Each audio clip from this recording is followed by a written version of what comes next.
Welcome, everyone. No, this is not ABC 7 News Hour. And yes, I am Vic Lee, retired news reporter for ABC 7. And yes, I am the Vic Lee who broke the story about Dusty, the feline Burlingame cat that stole hundreds of items from neighbors, caused quite a sensation, and quickly became known as Klepto the Cat, with over 1 million views on YouTube. And yes, you are watching Take Notice on MCTV. After my retirement in January, I knew that I wanted to get involved in community service. So I was contacted by the Take Notice team, visited the media center, and left about 2 hours later with my first assignment as a volunteer interview host. Today our guest is Bernie Mellott, Executive Director of the Ombudsman Services of San Mateo County. And Bernie, thank you for coming here today and joining us on this Take Notice program. Ombudsman, now that is a sort of complicated term that I guess many people don't understand. I do know that Ombudsman is a Swedish term which stands for public advocates. Now, in the sense of Ombudsman of San Mateo County, what exactly does it stand for? What do you do? What we do in San Mateo County is that we monitor all of the licensed long-term care facilities in the county. And that can go from asking a resident, how's your water? Is it hot or is it cold? Are you getting your medication on time? Or is the physical therapy doing the job? Do you have it in the morning? Do you have physical therapy in the afternoon? Or is it not quite what your doctor expected for you to have here? And so with those questions being asked by our ombudsman, they can then go and be able to talk not only to the resident, but also to the nursing staff and the administration of the facility to make sure that they are on target right with the resident there so that the resident will be able to have what she needs done correctly, on time, and if she wants her water cold, she can have her water cold. And of course, I mean, those are cases that might be more typical than some other more atrocious, sad cases that the field ombudsman must handle, probably not on a day-to-day basis. But can you give us an example of perhaps one of the more outrageous cases? Well, we had one that the ombudsman would visit the facility probably 3 times a month and got to know one of the residents. And this resident was dying. She was on hospice. And she felt that her ombudsman was her confidant. And so the ombudsman was visiting, and the resident said, somebody really touched me inappropriately a couple of times this last week. And with that being said, the ombudsman asked her, do I have consent from you to investigate? And she said, yes, I do. And so the ombudsman went and investigated, talked to the nurses, and told them what happened, was able to bring in the police because it was a case that was beyond our control at that time. So the police came in, did their investigation, and yes, true. She had been touched inappropriately 3 times. The staff member got fired, and the lady within 2 weeks passed.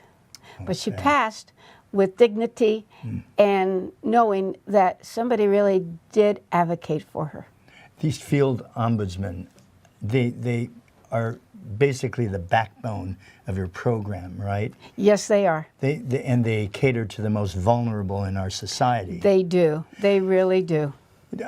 How many of these volunteers do you have actually in San Mateo County? In San Mateo County, presently we have 36 volunteers.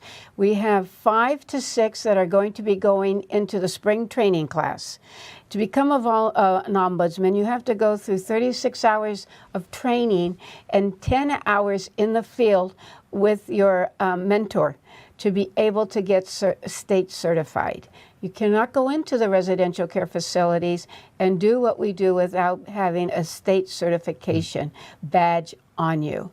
And with that badge, nobody can refuse us entrance. And these are unannounced visits, yes, these are unannounced visits in all of the residents' residential facilities that we visit. How many are there? We have 464 residential facilities right now that we visit.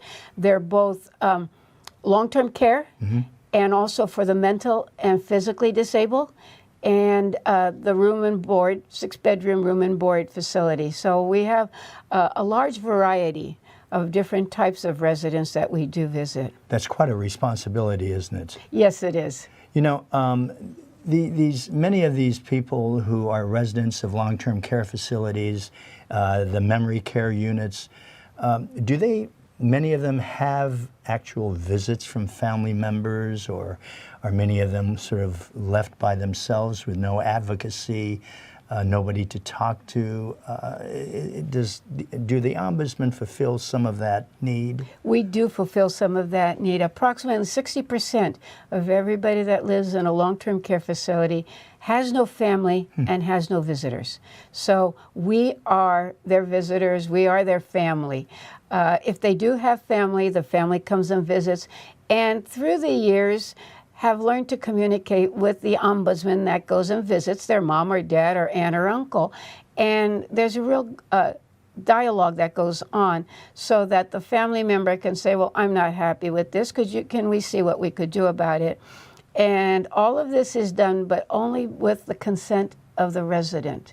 We're not allowed to do anything unless the resident says we can't. Now, if the resident does not have capacity, then the family dementia or Alzheimer's. Yes, then the family member can ask.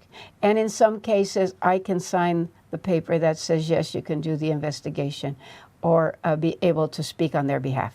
Do you have cases where the facility may refuse to let the Ombudsman in, or reluctant to do so, and set barricades? The facilities really cannot set barricades with us. We, because we're state certified, we have the authority to go into the long-term care facilities morning, afternoon, evening, unannounced. And we have yet to have a facility that will not let us in. If so, then we would contact community care licensing and be able to say, something's wrong here, and they will step in and make sure that we have the entree. But I haven't had that in San Mateo County. Have you had experiences where the facility may have had so many demerits, so to speak, so many bad grades and reviews that the Ombudsman could actually shut them down through the legal process, of course? Some of the facilities aren't always in love with us, but we try to work with the administrators, and my philosophy is that each facility can be the best that they want to be, and we'll help them be there, but we all have to follow the rules and regulations that the facilities have to follow. Right. And if for some reason these are not being followed, then yes, we will write them up and we will call community care license again. And they will come out and they will monitor the facility, see what's going on, and in some cases give them a warning. And in some cases also, they will close them down depending on what the problem is. Most people probably, Bernie, don't know that the Ombudsman program was actually started a long time ago during the Eisenhower administration. Am I correct in that? Yes, yeah. And that it's a federally mandated program, right? It is. It's a federally mandated program that comes to the states. It goes to all the states in the United States. And from the state level, it comes down to the counties. And then the county is responsible for executing the program, whether they want to do it themselves or if they want to contract with an outside agency. San Mateo County contracts with us as an outside agency. We are a private 501c3. Presently, we have 35 programs in California of Ombudsman, so that each county or two counties can go together. We'll have the program, but it really is federally mandated. And as I said, you can go to Ohio, you can go to New York, you will find an Ombudsman program. Federally mandated does not necessarily mean that it's federally funded. Is that correct? Well, and you're laughing because I know what your answer is going to be, right? Well, they do send a few dollars down to the state. Not enough, obviously. But and so the state of California then sends us what the funds that they receive, and also the state gives us funds. And then they send it to the county, and the county also supplies us with funds. Presently, we have over $1 million budget between the state, the federal government, the state government, and the county government. Covers about, I would say, $650,000. The rest we are responsible for raising ourselves. Through private donors? Through private donors, grants, CDBG grants from the cities. Some of our cities give us grants because we do service their people in their community, and those are their citizens. And so the cities feel very, very protective of their citizens and are able to help us along. So between all of the different funding sources, we do make ends meet. But sometimes it's a little crunch. Sure. Yeah, I can imagine that, especially in this day and age where the federal government has taken a lot of the tax incentives away, the tax write-offs for donations and so forth, and they're trying to deregulate a lot of the laws, I guess, the regulations, the regs surrounding it. Although San Mateo County's Ombudsman program may be good, funded, well-funded, that's not the case, is it, with many or some of the other ombudsman programs? Each ombudsman program receives a different amount of money from the federal government to the state to the county. Depends how many facilities you have and how many people you are overseeing. Here in San Mateo County, we oversee, as I said, over 10,000 people. But you could go to, let's say, Los Angeles. They are obviously going to have more funding because they oversee even more people. So it really depends. And I like to think that we are being cared for as best as they can for right now. And we do our own private fundraising, and it is working. How long it's going to work, you just don't know because of the cost of living in San Mateo. You really do try to take care of your staff also. Is it hard to get volunteers? It's getting harder to get volunteers. This is a very committed program. Most people get paid to do these types of things. Our people are usually retired. We have doctors, we have nurses, we have attorneys. We have people from all walks of life that really enjoy doing this, and they're great at it. And without them, we could not do the program. Well, I think the statistics speak for themselves. I was just reading the other day that 60% of Americans will spend time in a licensed residential care facility. 1 in 4 residents in San Mateo County will be 66 or 65 by the end of 2020. Are those accurate? Those are statistics? very accurate. And it's, San Mateo County is aging. Yeah. And so we really need to realize that, and we do need more 6-bedroom board and care homes. We need more nursing homes and better nursing homes. And so consequently, instead of people really opening these types of businesses, which is what they are, they're closing down because they can sell their home in San Mateo County for, let's say $3 million and retire. So why are they going to open up and, go through everything that you have to go through to have a 6-bedroom board and care facility where you have, all types of rules and regulations that you have to follow. You have to hire staff. You have to pay the staff accordingly to at least keep them in your organization. So it really is, it's a heavy-duty problem. Bernie, what's the most important message you can share with us today?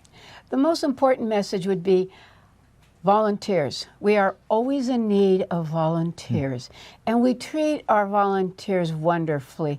They get the love of the residents, they get the love of our staff, and also they get to come to the Volunteer Recognition Luncheon, which will be in April this year. And if you want any additional information, go to the Ombudsman Services of San Mateo County's website, and you will get all of our information there. That's always a wonderful event every year. Thank you, Bernie, again, for sharing those important thoughts about the Ombudsman program, a very important program which many, if not most of us, will need in our lifetime. And its lifeblood, again, is volunteers. So viewers, take notice, and thank you for watching. I'm Vic Lee. Have a great day.